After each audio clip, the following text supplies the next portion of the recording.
So on one recent occasion, you said, I might be paraphrasing slightly, but you said basically just purify each and every thought in its arising, don't do anything unwholesome, the slightest unwholesome thing, and that's the practice. And then, so that's kind of one brief description of what the practice is. And then another kind of description of what the practice is that has also come up often on other occasions is that the practice basically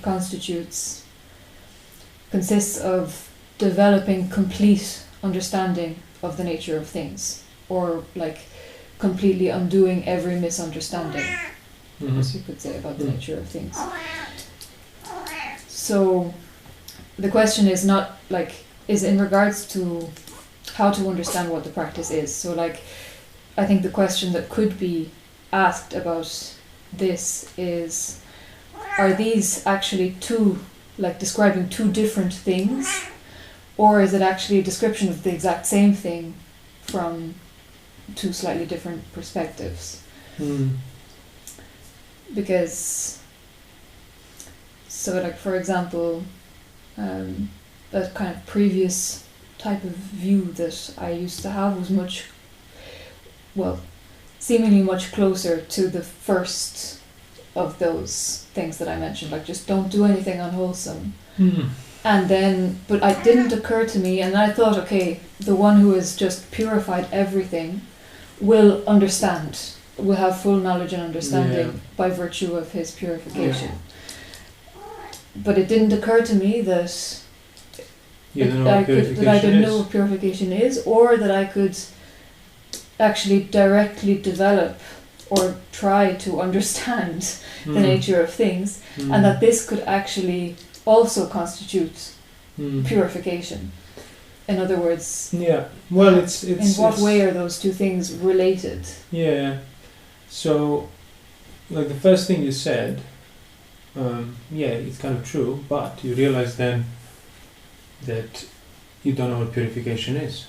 And knowing what purification is, it's already a form of view, form of right view, or close to the right view. Yeah. So and the views pertain to the second thing you said. So they are mutually dependent. So you will not purify your views for as long as your behavior is not purified. It simply won't happen. But you won't even start purifying your behavior for as long as your views are not upgraded. So that's why it's a bit of both in a way, because a person first needs to know what to emphasize, i.e. behavior, and learning what's unwholesome and not doing anything. And then through emphasizing that, all the other views and misconceptions that they might have, by not emphasizing them and by emphasizing behavior, they will be purified. And that's like the faith aspect to some extent. So you don't have to go and figure out all of your misconceptions. You just have to figure out the fundamental, the root ones that are taking you away from emphasizing the right thing, such as purification and what purification is. And see the example you gave, you used to thought, I just need to purify everything. I bet that meant I need to stop having these thoughts and not have them arise and always counter them and always be there ready on point. Whenever this happens, I'll deal with this. And that's not purification. Yeah, exactly. There's very strong views. So that's why it's kind of a bit of both, because yes, if somebody is truly authentic, they will understand the first thing you said and they won't misconceive it. But most people are not. And the first thing you said, it's much more easier to misconceive. Oh yeah, unwholesome, sure, so I'll just be a good person and I don't need to worry about any of the doubts, any of the views, any of the other things that are kind of that my existence revolves around. There's no, you do need to, because you don't know what purification is. So yes, you got the idea, okay, I'll just purify wholesome and I'll just purify everything myself from unwholesome and won't do anything that's rooted in greed or aversion, delusion. It's yeah, but do you know the extent of that? And do you know what purification is? Is it not having thoughts of greed, aversion, delusion? Or is it not acting out of thoughts that are pressuring you? Yeah. that's already something that person needs to repeatedly learn and relearn to recognize that where that threshold of their responsibility is, as we keep saying, you have to endure things rightly and so on, and then these things can become apparent. And all that would be known on account of upgrading your views, on account of reflecting rightly, pondering, discerning, contemplating, and then the first part that you need to do becomes clearer. Now, of course, if all you do is just chase around things that are unclear and try to kind of assuage your own doubt all the time and ignore the emphasis on the purification of behavior, the speech and thoughts, well then you won't purify your thoughts. Okay. Yeah. You might have them theoretically all lined up perfectly, but your behavior is still carrying the fuel for the wrong views.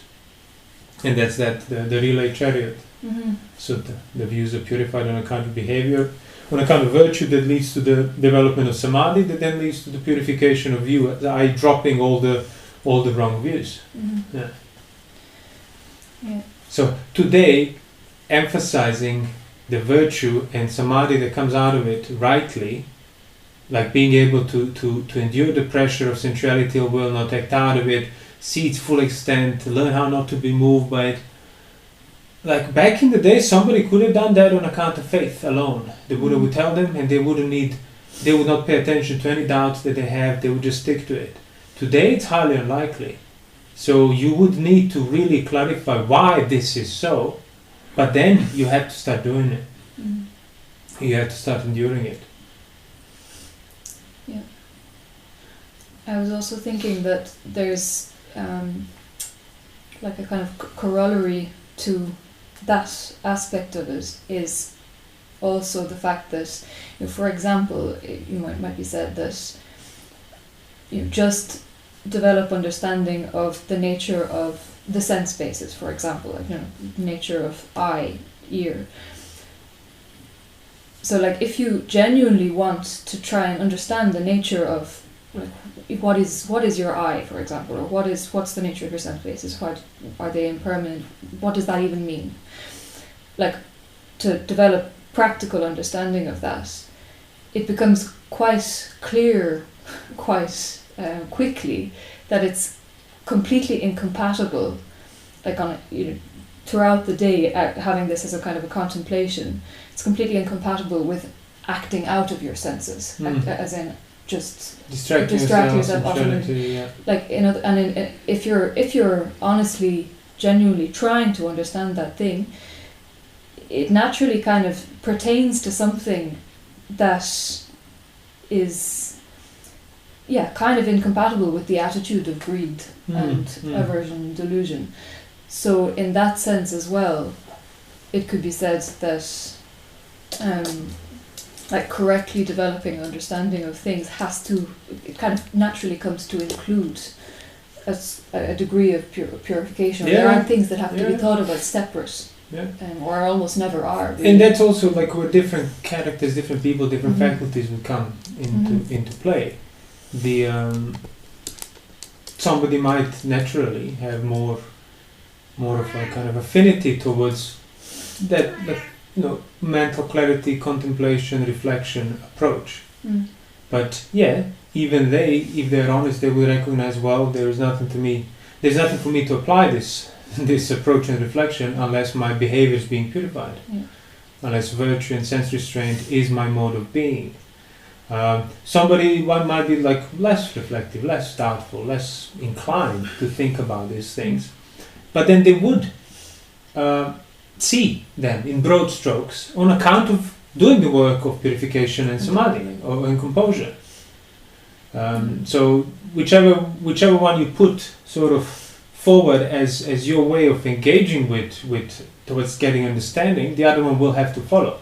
But fundamentally, the order of development is like you need to have had virtue established for quite a while, sense restraint, to be able to contain that pressure, see it, not act out of it, and then whichever aspect of practice your inclinations might put first, well, it can come to some sort of fruition because, as I said, you have contained it. And that's the order of the gradual training.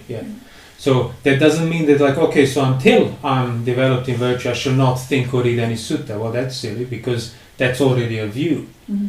You don't start with neutral views, you start with lots of views. So yeah, read the suttas and stuff, just don't forget what comes first and what holds it underneath, what type of development, and there is no compromise there. Like you might doubt this sutta, that sutta, who said what in regard to, I don't know, 5 aggregates or something, but you don't doubt that precepts come first in sense restraint and guarding of the door, sense doors and watchfulness and so on. So it's, and through doing that, your views are being clarified. And through clarifying your views, keeping the precepts, enduring the pressure, not being moved on account of it, will become easier. Because it just fits, it makes more sense. You're not resisting that idea anymore. It's not bothering you as much. I was thinking, like, because one of the reasons I was thinking about this was just, like, if you read Nenavira, for example, he almost never talks or mentions explicitly, sense restraint and virtue and so on. And he's all about really understanding. And one could kind of then mistakenly get the impression from that oh well, that's kind of all he was doing. But at the same, if you really read it properly, it's very obvious that none of the he's able to describe the very subtlest forms of bad faith on the level of the tiniest view or thought, that it's obviously impossible that could be seen or understood without having... But all one needs to do is just have a look and see how he lived. And exactly. And it's like, he lives in quite a austere, remote area. Even to these days, it's quite arid in that area of Sri Lanka. But back then, it was even worse. And he lived there 24/7 for years. Yeah, exactly. So that already takes commitment and composure and so on. So, but yes, as an instruction, with his teaching, you realize, people can easily overlook, and they do overlook, especially people with intellectual tendencies.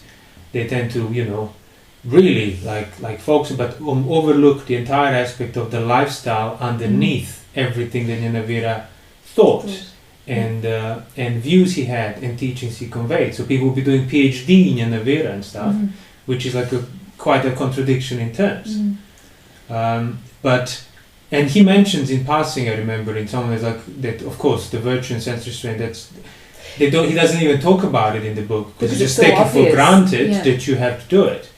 But you realize when new people are approaching it, it's not necessarily wasteful to to mention it and re-establish it as the necessary basis, because if you do establish it, then 10th of your effort into understanding Nenavira and clarifying all those ideas he had will be more than enough for what you're trying to achieve. But if you're not developed in virtue, not sufficiently restrained, then you could be, revolving day and night and still not really land on anything that matters, so to speak, because the base is still not there. The bad fuel is still there, being provided inadvertently to all the views and misconceptions. So, in other words, all your effort is applied theoretically. It's over there, and then it can also then lead to further worsening of your wrong views, whereby now you think that you understood both Nenavira and the Buddha, while still even your basic virtue and sense restraint and not acting out of unwholesome mental states is not even purified. Yeah, I remember finding that actually quite sort of refreshing in a way, the fact that he kind of finds it so obvious or takes it so much for granted that the types of lifestyle and the virtue that needs, that he doesn't even kind of feel the need to mention it, but it's totally implied, implicit in everything that is said. And so, in other words, that it's like kind of refreshing from the point of view of there's so much, I don't know, views and discussion over what constitutes even virtue, and you can think you're very virtuous, and it's all by just merely kind of living a lifestyle that is not even close to even what he was living. But for him it was just, well, like, of course I have to do that, but that's not even close to enough, because then you still need to develop understanding. Yes, it's like discerning that fine middle line between just adhering to the prescribed sets of behavior on account of belief that this is leading me closer to the light of Nibbana, or just falling into that completely just explanatory psychologizing, everything must be answered and fit completely out of your mental craving, but you don't see that. So descending the middle line would be like, yeah, so if you are protecting certain types of behavior, guarding your speech, guarding your sense doors, for the sake of diminishing the views that you don't necessarily need to hunt down one by one. You just need to stick to this behavior and then keep an eye on the general picture. Okay, is my mind now, since I've been investing on the every precepts, enduring the pulls and the pressures of unwholesome things, not acting out of it, seeing the danger in them, is my mind calmer? Are things clearer? When suffering arises, how long it persists? How strong is the tendency for me to get rid of the arisen suffering when it arises? Is that diminishing? Am I more indifferent towards it? Am I still afraid? Am I still bothered by it? Do I still really crave for it to end? All of those little things are already showing you the development. And that's why if somebody is not too concerned about answering, every permutation that the mind might come up with, but instead protects behavior, develops this type of samadhi of learning how to be movable in regard to things that want to move you, and then, the craving is factually diminishing. You're not fueling it, you're not providing any more firewood for it, and then those phenomena will become obvious. Oh look, my mind is not moved anymore, and now you see exactly why, and there is no more doubt there. Oh yeah, there is no more. I don't crave when unpleasant feeling touches me. I don't move either way. So why would I kick and scream internally to get rid of it and replace it with pleasure when I already developed the value of immovability? So you could see how this type of development through this correct samadhi is not as unpleasant. Like either way you have to endure the pressure, but how much you will revolve around it, how much will you be gripped by doubt and all the pain that comes with it, that's not going to be there, because you are emphasizing the behavior and the immovability and clarity in regard to that. So you are able to refrain your own self from, but let me just think about it and provide, and clarify this further thing. No, let me just think about what's right here. What's right pressuring me, what current state of mind is, that's the extent of my thought. Not like, I'll stop, think about it, and I'll just do these things blindly. That would be, again, falling back onto that. I'm just mechanically doing this behavior, expecting Nibbana to happen. No, you need to let the pressure in to some extent, but then you also have a choice how far you will then go on account of it mentally. And that person can arrive at the same goal without having to suffer much internally on account of mental turmoil and hindrances, but doing the work. Now the other person who also does the work and also would then be giving into the tendency to approach from different aspects, clarify it, compare it, revisit it, see if he can doubt it, bring up the doubt just to see if he's going to all these things. Well, that's going to cause more pain, but of course he's factually exploring more. So although he will suffer more, he will have more familiarity with various different aspects of practice. Fundamentally, he will arrive at the same goal. And that's really the goal. It's not like how many facets of the Dhamma you are familiar with, it's are you fully free from greed, aversion, delusion or not.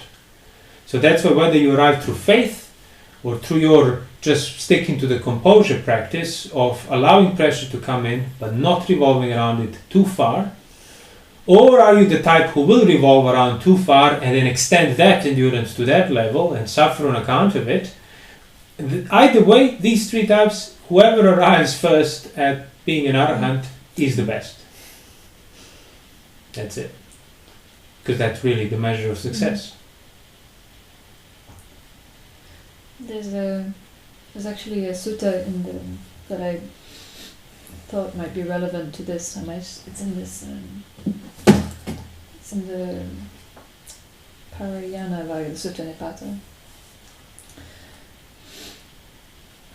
So.